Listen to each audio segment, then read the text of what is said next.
بسم الله الرحمن الرحيم. السلام عليكم ورحمة الله وبركاته. اللهم صل وسلم وبارك على سيدنا محمد وعلى آل سيدنا محمد. اذكروا الله ألا بذكر الله تطمئن القلوب. ازيكم حبايبي؟ عاملين ايه؟ صباح الفل عليكم على حسب التوقيت اللي انتوا بتشوفوا في الفيديو. دي قناتي، لو اول مرة بتشوفوا القناة عندي اتمنى طبعا نشترك، واتمنى كمان حطوا لي لايك على الفيديو عشان ان شاء الله باذن الله اول ما انزل فيديو يبدأ يوصل لحضراتكم. فاتمنى بس ان انتوا تتفاعلوا شوية، تشجعوني كده في القناة عشان اعرف انزل لكم فيديوهات على طول يعني. بصوا بقى، مبدئيا اللي متابع معايا دوره الفراخ دي، فيديو النهارده هنعمل بقى ايه؟ هنعمل حاجات كتيره. اولا هنذبح من الفراخ دي عمر 35 يوم.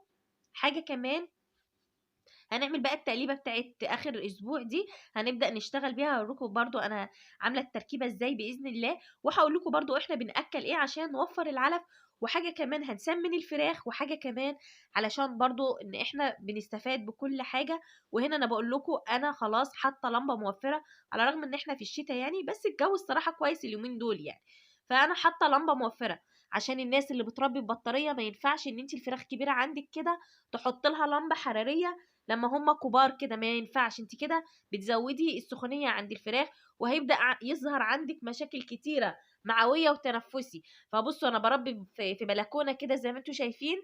هنا بقى انا بمسح المكان يوم في يوم، ما فيش كده عند الفراخ. لازم تنضفي كده على طول، طول ما انت مربيه، خاصه لو انت مربيه فراخ في الشقه عندك.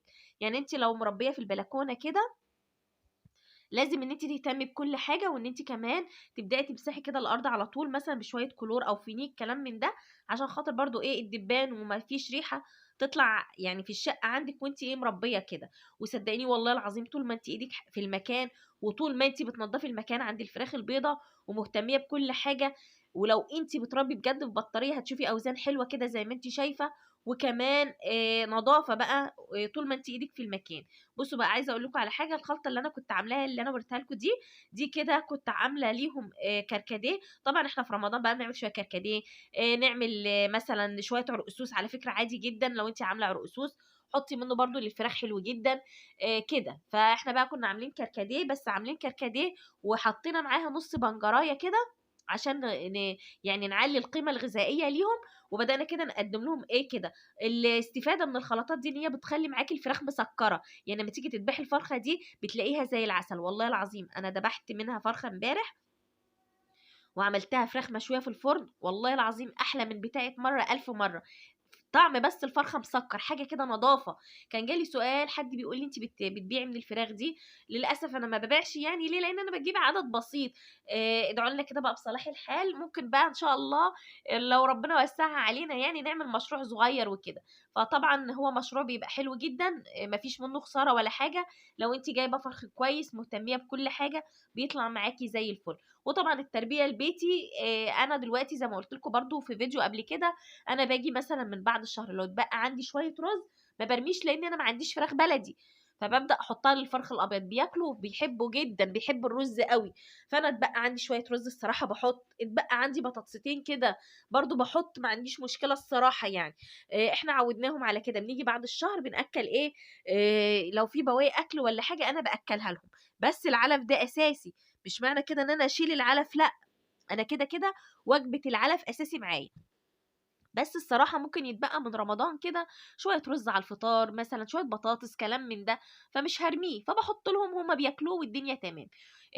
هنا كده خلاص انا بدأت اعمل الخلطة الموفرة بتاعتي. هقول لكم ان شاء الله دلوقتي بتتعمل ازاي. وطبعا عملت بقى شويه شاي كده بعد الفطار، حطي للفراخ عندك. عملتي كوبايه قهوه برضو، حطي مفيش مشكله برضو. لو في اسهالات واعصري عليها ليمونه حلوه جدا. طبعا في الوقت لما الفرخ بيبدأ يكبر كده من بعد الشهر بتبدأي ان انت بتستخدمي كل حاجة طبيعي. انا ما بحبش ادخل اي علاج نهائي نهائي. كل استخدامي في الفراخ البيضة طبيعي. وزي ما قلت لك لو انت مظبطه درجه الحراره تمام. الناس اللي مربيه في بطاريه، الفراخ كبرت معاكي، ما ينفعش ان انت تسيبي اللمبه الحراريه. انا كنت سايبه في البطاريه الكبيره دي لمبه حراريه، جيت من حوالي 5 ايام ولا حاجه شلتها.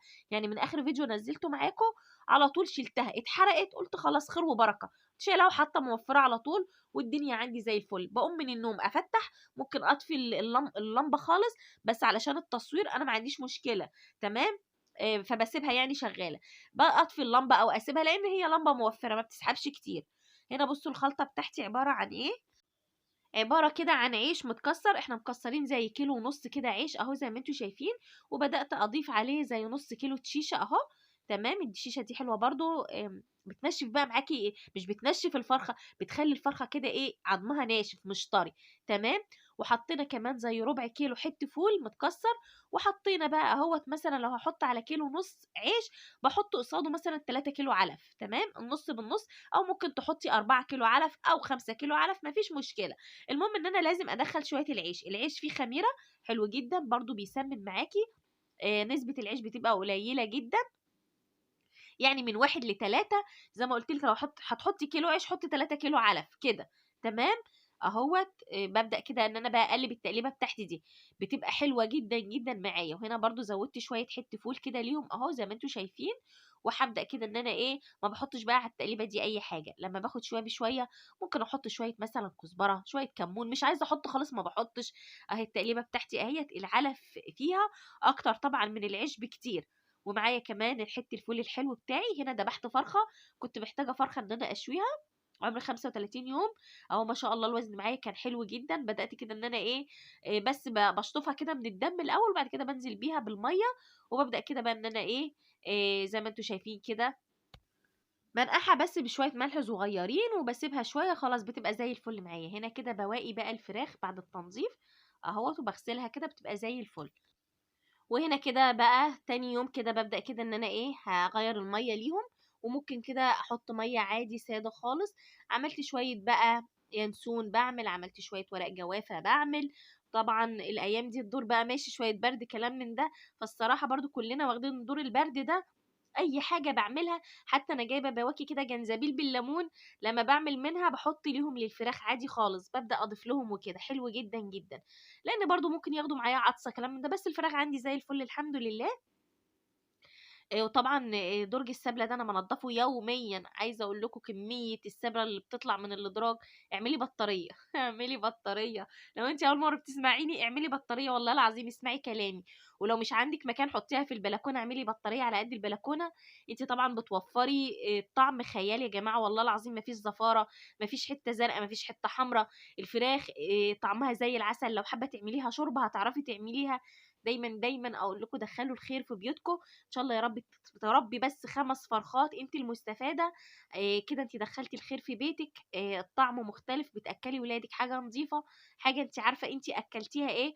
وتعالي من بعد الشهر اي حاجه اتبقت عندك حط لهم، ما بيجرالهمش اي حاجه. التقليبه دي اعملها لهم بتبقى حلوه جدا، بتخلي معاكي بتودي طعم الفراخ كانك بتاكلي ديك رومي. كنت دايما بقول لكم كده في فيديوهاتي. كانت واحده حبيبتي بتقولي هو انت جيتي من البرازيل؟ حبايبي انا هنا بقالي زي سنه ونص، انا جيت بقالي سنه ونص قاعدة هنا وكده. فادعوا لنا بقى بصلاح الأحوال. لو عجبكم الفيديو حبايبي ما تنسوش بس ادعموا كده القناة، وقفوا جنبنا الفترة دي عشان القناة تبدأ تكبر تاني. لان حبايبي لما بنزل فيديو ما بيبداش يوصل فيه ولا لايك ولا مشاهده، طبعا كاني ما صورتش حاجه. انا بس بحب اقول لكم الاستفاده، على الاقل بنزل لكم فيديو كل 3 ايام بقول لكم على المراحل، علشان الناس اللي حابه تربي كده في البيت. تربيه الفراخ البيضه من اسهل ما يكون، بس انت لو عرفتي ازاي تتعاملي معاها، ولو انت مهتميه تابعي معايا القناه. اشوفكم ان شاء الله في فيديو جديد باذن الله. هنا انا كنت بقول لكم انا طبعا كله لمض موفره، مفيش حراريه ولا حاجه. اشوفكم ان شاء الله في فيديو بكره باذن الله على خير. مع السلامة.